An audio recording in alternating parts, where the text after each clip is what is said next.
So this was a question from Elizabeth Loy. She said, "How did it feel to go through this process emotionally and physically?" Well, Elizabeth, thank you for asking. For me, it's been at least 27 years in the process of having to deal with things emotionally and physically. There was a lot of shame, a lot of fear, a lot of disgust, a lot of hate, a lot of reconciliation that had to happen.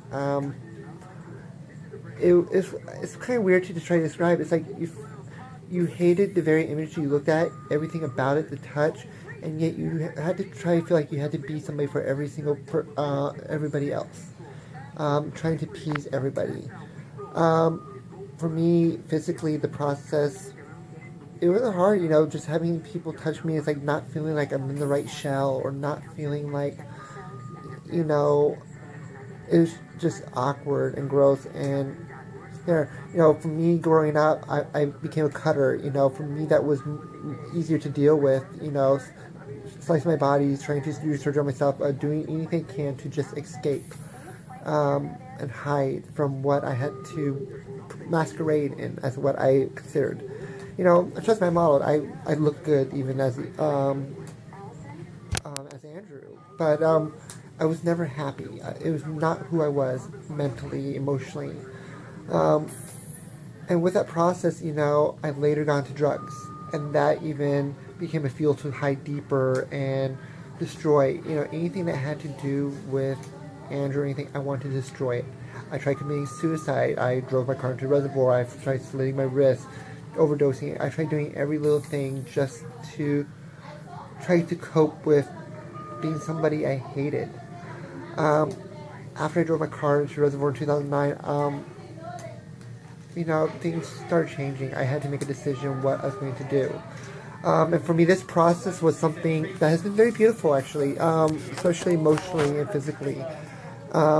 Even in and out of the drug addiction the last 5 years, I've lost weight, I've changed weight. You can totally see the difference in my faces if you were to line up all my pictures from all the selfies I take. Is watching me with my face changing, my body changing, because you also asked lots of hormones. I luckily have not had to be on as much as I think others had to be, and for me, it's been a blessing just to be able to just be myself, and that's been easy. And I've been able to just live authentically as we've been moving more through this. As we get closer, in my drugs, I fueled. I was basically pretended I was a guy or whatever just to get the drugs, just to hate myself, just to discuss it and destroy me. But when I live my life authentically, I get to be the beautiful woman that I am. And the process, it's been a very beautiful process, being able to sit in with emotions. It wasn't as scary to me. It's more the anxiety building up because I know it's going to be happening. Just let's get it done. Because I've been wanting it since I was 6. So that is something that's been a big thing for me. And to be able to finally have that done, it was amazing. I'm sitting here recovering. I get to take a look at everything tomorrow. And even without seeing everything or what it looks like, I'm already relieved. I'm already feeling complete. But with emotionally and everything, the key thing though, and why I'm so happy and so great and where I'm at today, is because through sobriety, I had to learn to love myself. I had to learn to be myself and start taking away the excuses, and regardless when or what, if it happened or not, I had to start loving me for me. And that was probably the most hardest thing I had to do, was actually love me regardless of anything that I've had to go through. I'm a survivor of sexual abuse. I'm a survivor of suicide, incest. I'm a survivor of just life, and homelessness. I'm HIV positive. I'm going on 5 years now. So there's a lot of things I've had to dealt with, over my life, and a lot of things I hid. A lot of things that, I felt ashamed about. And when I stopped being ashamed in my life, when I stopped feeling ashamed and allowing others to make me feel ashamed, and when the words that people would use against me, when I removed the power from them, so people can't use them to me, but make them things as empowerment, things started to change for the better. I became happy. I became somebody who could look in the mirror and just be genuine. And I'm grateful for the last 5 years because I got to really see a beautiful woman process, and flower and bud into where I'm at today, and I couldn't do it without the leather community, the sober community. I couldn't do it without my family. For emotionally, I woke up tearing. I don't know why, but I think mostly out of happiness. That's the first thing I remember coming out of the anesthesia. I was just so emotional, and in a good way. I'm genuinely happy and doing this. Physically, the pain is very minimal right now. Yes, I'm doped up on some pain medications. It's not as bad. It's not even high, but it's really more the swelling that I'm dealing with. That's more painful right now, and plus being in bed for 2 days, which tomorrow I'll get to start walking around. How does that look for me, going on to future? I was dealing with therapy beforehand.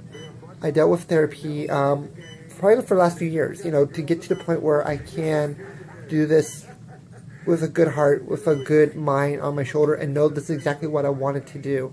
And there was times, making sure that I was ready, and, I came into this being ready. I came to this knowing this is what I want, and being very steadfast in it. And the healings can take up to a year for everything completely. Emotionally, I can't speak where I will be going through the rest of it. There may be some things that I may have to deal with after surgery, but I get to take a chance of 2 months off work just to heal, take care of myself, love myself, and just really support be supported by the people who love me and care about me. Emotionally, though, I think I'm in the right place. I'm going to be well. This is what I've wanted. There's no regrets. There is no going back. For me, that part died a long time ago. It wasn't who I was. I'm intersex, but regardless or not, I've desired it since I was 6 years old, and I'm going to be 33 this year. And that is something to be amazing, to be where I can just say, and just be happy, and just know that, I get to actually move on for once, and move forward, and just live.